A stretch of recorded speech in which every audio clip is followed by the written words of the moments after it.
Can you give just a few bullet points of what the José Silva method is like? Yeah, it's actually interesting. You know, the specificity of this method lies in the fact that it was created in 1970s, and the way Jose stumbled upon it was because he was trying to help his kids to study. So he was working on homework with them, and then he noticed that when they were getting drowsy and dozing off already, you know, in the evening before school, that his daughter actually was answering his questions while he was forming them in his mind. So he was very curious about hypnosis, about ESP. But of course, in the 1970s, he couldn't go out and teach people ESP or intuition. It's not 2024 where it's okay, where anyone can say that they meditate and do whatnot. But in those days, people would look at you like you were crazy. Yeah. So he came up with a method which was disguising behind very practical things such as headache control or sleep control, you know, memory improvement. And it's interesting because he had like this 4-day training in the old days where the first 2 days were dedicated to very practical things. And he explained literally you relax. It's always been to a degree scientific, you know, the relaxed state of mind, your brain waves slow down to alpha rhythm and so on, and you become more open to all sorts of suggestions, and your memory becomes better and all your skills become better. Yeah. So but then the last 2 days were dedicated to ESP and intuition. And Jose himself said that the idea of his method was to train intuition.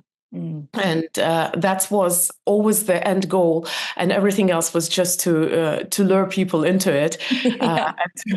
And to make them interested. But then once you start studying it, it's not so scary for those who are skeptics. Like I got into this method as a skeptic because, and I haven't told that, but I was born in Soviet Union and I was raised in Soviet Union. So I remember my first silver training.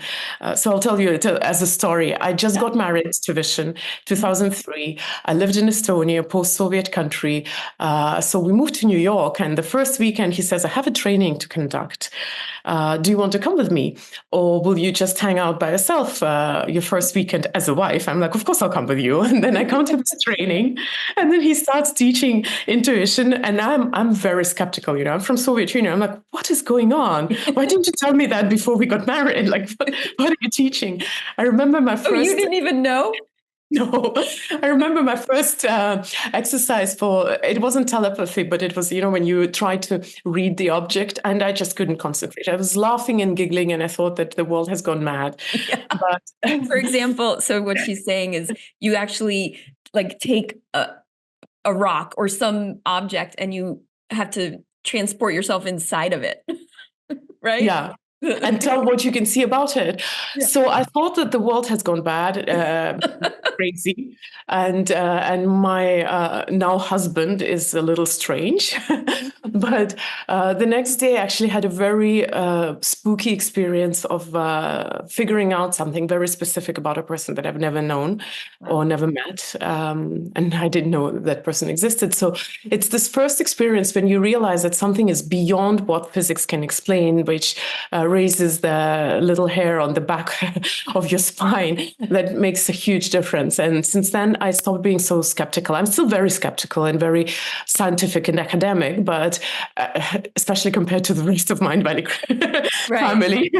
But I'm very open to the idea that we don't know everything and we can't explain everything, because I had experienced it, not for show, not to prove anything to anyone, but just because it happened. And it happened during my first weekend in New York, married to Vishen, doing my first silver training and wondering what is going on.